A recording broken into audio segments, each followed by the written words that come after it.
So this is pretty intimidating, and normally in most rooms I'm in, I'm deferred as the expert on philanthropy, or probably the only person in the room who can tell you what gift planning is. In this room, I feel like a neophyte. So I'm going to retreat to the safety of a subject I'm more comfortable with.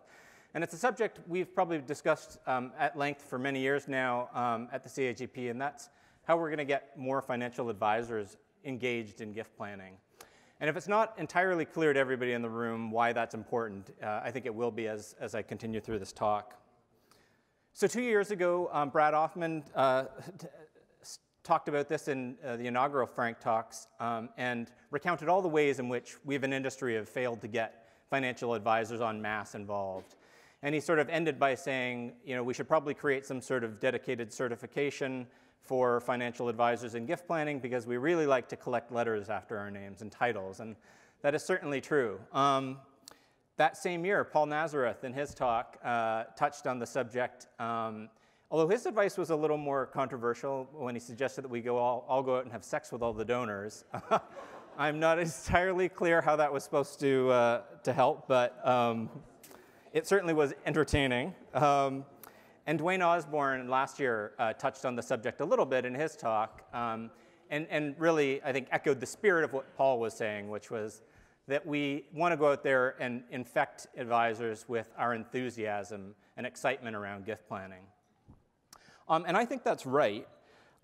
We certainly want to do that. In fact, that's how I was brought on board. I got introduced to the CAGP through Anil, and he invited me to a CAGP Toronto chapter event. I met Serena Hack and Natasha Smith there, and they fed me a very steady serving of CAGP Kool-Aid. And it didn't really take all that long before I got bought in, and I was very excited. I didn't know the CAGP even existed at the time, but it was exactly what I was looking for at the time. You see, I had just recently quit a 15-year career in investment research at a Bay Street firm. I had been working overseas for the same firm for a few years.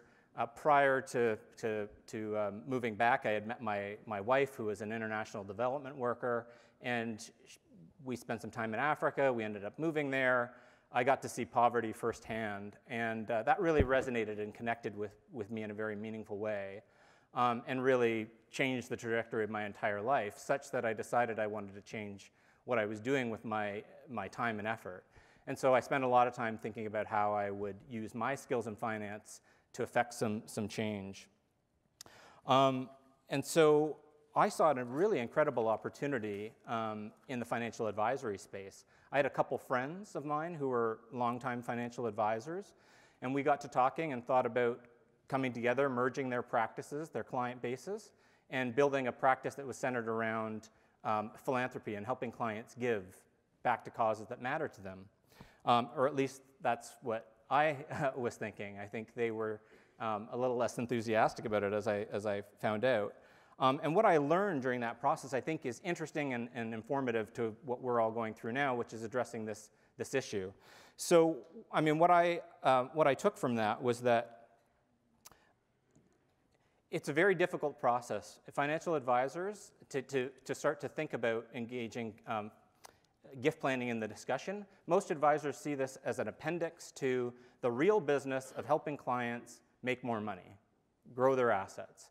And what it takes, I think everybody in the room knows, when you get involved in gift planning is an expertise, an understanding, and a confidence to have the types of conversations that you need that are sometimes very sensitive around helping people think about leaving a legacy or planning a large gift. And that's a very difficult thing to do. I mean, I had a lot of excitement around it. I had a lot of incentive to do it. And I was even starting to get my partners excited and incentivized to do the same thing. They bought in intellectually even to the argument that long-term, this can be a good thing for your business. If you, the more you get clients engaged, the more of a connection you build with them, the more assets they'll start to bring in the door. You deepen those connections, increase your client retention. But what you were trying to do is get behavior change. These are individuals who've been doing for 20 years the same conversation with the same clients over and over and over again. There's a process, and we're asking them to change it. So I think that the lesson that I took from that is that we need to do more than just engage their hearts and their minds. We're in the issue of behavior change, and that's hard. So what I ended up realizing was kind of a year and a half in, was that I was going to all these CAGP events, and I was learning about gift planning and all the ways that we can help clients give tax efficiently. And my partners were tolerating my enthusiasm for that, but they weren't engaged in it, and they weren't changing their behaviors. And I eventually gave up. And I realized at that time that I started my own practice a few months later, and I built it. It's called Kind Wealth. It's built around with philanthropy and gift giving in its DNA, and it's in the name for that reason, so that people who come to Kind Wealth know that we're probably going to get into some very soft, squishy discussions, and that they wouldn't be surprised if these types of topics come up. And I think that's important. And so the lesson that I take from that is not that it is pointless and that we shouldn't bother trying to get financial advisors engaged, but let's start to do it more intelligently. So let's start to think about what are the types of people. Let's not sell the unsellable, right? Let's focus on those who do have who we think are more likely to say yes or embrace it, to be predisposed to actually take up the hard work of changing their habits and behaviors in client conversations. And so I'm going to propose some very specific kind of tactics and get very tactical. So I think we've had a lot of very high-level conversations. So the first thing I would say is let's think about those characteristics of advisors that make them more likely to want to do this. So one thing I would say is let's make sure, let's focus on those that don't have a financial disincentive to help their clients give away money. So I think about that. That's fee-only financial planners is a good place to start. Doesn't mean to say we can't focus on others, but there's a prime target. Their compensation is not tied to their assets their clients have.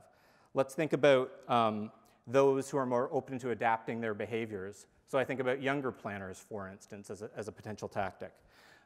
Let's think about those who are truly passionate about the business, their mission to help clients, rather than those who are just in it for the money.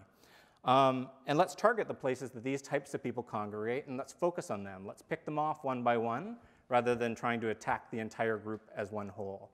It isn't a unified collective. It's a collection of segments with radically different incentives and views and behaviors and values, and let's address them each independently. Second, I'd say let's address the organizations like the Financial Planning Standards Council, the CSI. Let's try to make this an integral part of the actual regular curriculum. In addition to creating specialized courses, it should just be seen as one of your duties. And I actually do believe, call me an optimist, but I do believe that one day, financial advisors who don't engage in gift planning will be sued for breaching their fiduciary duty to their clients. It's just that's a long time coming. So how do we engage organizations like FPSC to take a leadership position on this now? And last thing I would just say is encourage everybody is think creatively about ways to address financial advisors' pain points. So very quickly, there was a mention just in the previous presentation about this massive intergenerational transfer of wealth that's going to occur. Advisors are scared about that. They want to build connections and relationships with the children of their clients. Can you create opportunities as charities to have events for advisors to invite their clients, bring their children, and create experiences that allow them to deepen relationships with their clients' children? And I'm going to leave it at that because I'm already over time, but anybody who's interested and willing to further this conversation, I'm all ears. Thank you.